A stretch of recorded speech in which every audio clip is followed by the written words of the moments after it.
A person spends hours connected, busy, distracted, yet feels that something is being avoided all the time, as if the real world were too heavy to face. Billy Graham observed this constant escape not as a technological problem, but as a human sign of inner discomfort, when real life begins to demand more than someone feels able to handle. What begins here is not a warning or a criticism, but a direct reflection on this impulse to escape, on the virtual world as a refuge, and on what may be being avoided when reality starts to feel too difficult to sustain. At some point, many people realize they spend more time away from their own lives than they would like to admit. It is not something planned. It does not happen consciously. Little by little, the virtual world begins to occupy spaces that once belonged to direct, everyday experience. Life goes on, but it starts to be lived at a distance. This conflict is common, though rarely recognized as such. Constant access to the virtual offers distraction, occupation, and a sense of presence. Without requiring real involvement, it is possible to be connected without exposing oneself, to participate without committing, to observe without having to feel everything that real life usually brings. Many turn to this without realizing it. They open their phones in empty moments. They fill gaps with content, quick conversations, continuous stimuli. Gradually, these moments stop being the exception and become the norm. Real life begins to feel too demanding, too slow, too heavy. This movement often goes unnoticed because it does not interrupt the routine. The person keeps working, fulfilling tasks, maintaining relationships. On the outside, everything keeps functioning. On the inside, there is a growing sense of distance. Physical presence exists, but attention is almost always somewhere else. The virtual world offers something that reality cannot always provide: control. It is possible to choose what to see, what to avoid, when to leave. In real life, this is not always possible. Emotions arise without warning. Situations demand responses. Conflicts appear. And for many, this constant confrontation becomes exhausting. Thus, the refuge is formed, not as a declared escape, but as a habit. Whenever reality feels heavy, there is something to access, something to distract, something to occupy. And the more this repeats, the harder it becomes to remain present in what is truly happening. Many people feel this without clearly realizing it. They notice a difficulty in being alone with themselves, a discomfort when there are no stimuli, a rush to fill any empty space. They do not associate this with escape, but with habit, entertainment, or the need to rest. This conflict does not present itself as an obvious problem. It simply creates distance from one's own experience, from unresolved emotions, from questions that require time and presence. The person continues to exist, but begins to live more as a spectator than as a participant. Thus, escaping real life does not happen all at once. It happens through small, almost invisible daily choices. And the more the virtual becomes a refuge, the harder it becomes to notice what exactly one is trying to escape from. Billy Graham observed this movement of escape with attention to what was happening inside people, not just to external behavior. For him, when someone constantly sought refuge outside their own life, it was rarely about the place they were escaping to. It was almost always about what was being avoided internally. In his observations, escape did not appear as rebellion or a lack of interest in reality, but as a sign of emotional overload. Real life demands presence, decision, involvement. It brings frustrations, limits, and conflicts that cannot be easily paused or ignored. When this weight accumulates, a person begins to seek spaces where they can exist with fewer demands. Billy Graham understood that the virtual refuge offered exactly that: momentary relief from the responsibility of feeling. In the virtual environment, it is possible to observe without committing, to participate without exposing oneself, to interact without facing the full consequences of real relationships. This creates a sense of rest, even if temporary. For him, the problem was not technology itself, but the relationship a person builds with it. When the virtual world becomes the place where someone feels more comfortable than in their own life, something important is being avoided, not out of weakness, but out of a lack of inner space to deal with what reality presents. Billy Graham also observed that this escape was reinforced by the absence of self-listening. When a person does not allow themselves to perceive what they truly feel, discomfort grows without a clear form. Without a name, without expression, it becomes too heavy to be faced directly. Escape then emerges as a protective mechanism. In this state, inner awareness weakens. The person spends less time in contact with themselves and more time occupied, not because they do not want to know themselves, but because that encounter seems to demand more than they feel able to offer at that moment. The virtual world becomes a space where this encounter can be postponed. Billy Graham saw this as a gradual distancing from one's own experience of living. The person does not abandon real life, but begins to live it only halfway. They fulfill obligations, maintain roles, but seek presence and relief elsewhere. Over time, this inner division generates even more discomfort. His view did not treat this escape as a moral failure or something to be fought by force. It was a careful observation of a human being trying to deal with the weight of existence. For him, understanding this movement required honestly looking at what reality was asking for and how prepared the person felt to respond. Billy Graham did not offer quick answers to this conflict. He simply pointed out that when someone constantly prefers to be elsewhere, perhaps the issue is not the virtual world, but the difficulty of remaining with oneself in the face of one's own life, not to condemn, but to see more clearly what is being avoided. In modern life, escaping reality has become easier than ever. It requires no movement and no conscious decision. A simple gesture is enough. A screen lights up, content begins, and attention is carried away from what is happening in one's own day. Routine continues, but presence becomes fragmented. Work occupies a large part of this scenario.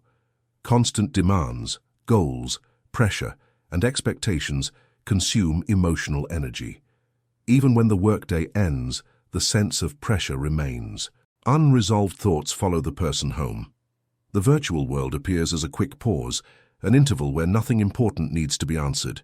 In personal commitments, something similar happens. Real conversations require listening, involvement, and emotional availability. There is not always energy for that. The virtual world offers lighter, more controlled relationships where it is possible to enter and leave without much explanation. Little by little, real presence is replaced by interactions that are easier to manage. At night, this movement intensifies. The body is tired, but the mind remains restless. Real life asks for attention, but there is not enough strength to deal with everything left unresolved. The virtual refuge appears as rest, even when it does not truly restore. The person is distracted, but not renewed.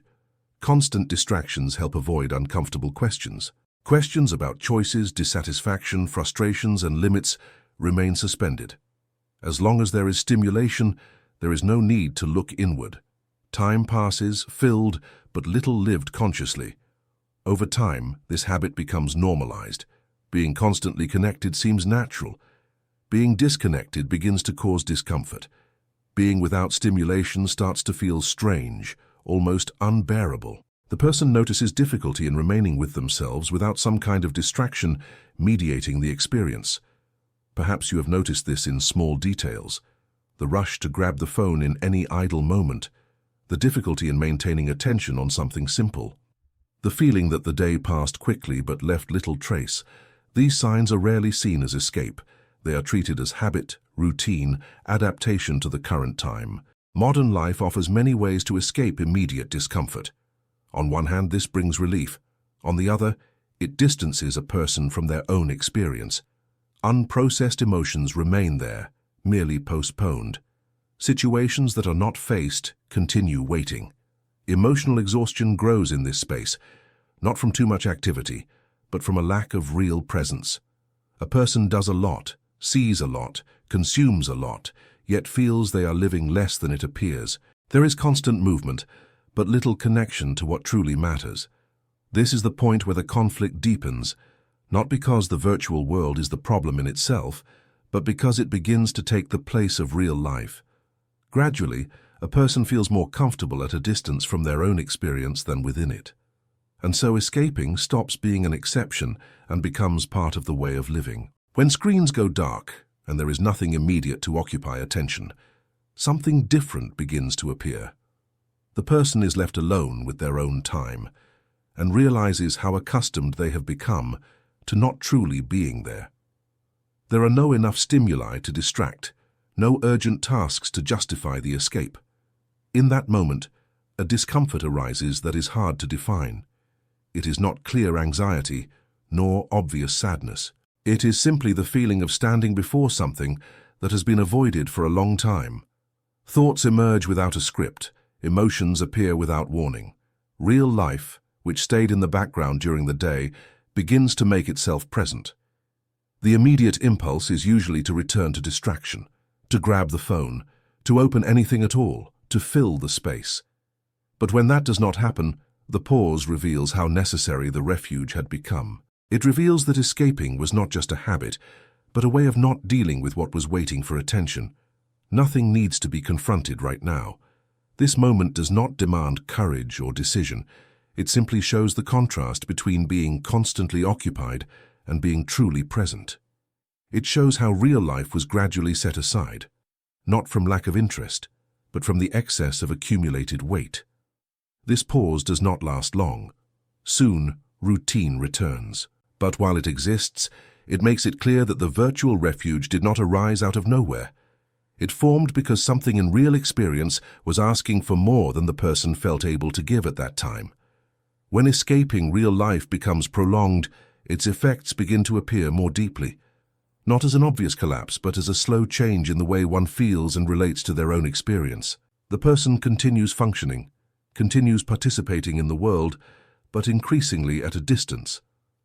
Life starts to be lived in fragments. Moments are filled, but not absorbed. Emotions arise, but are not fully processed.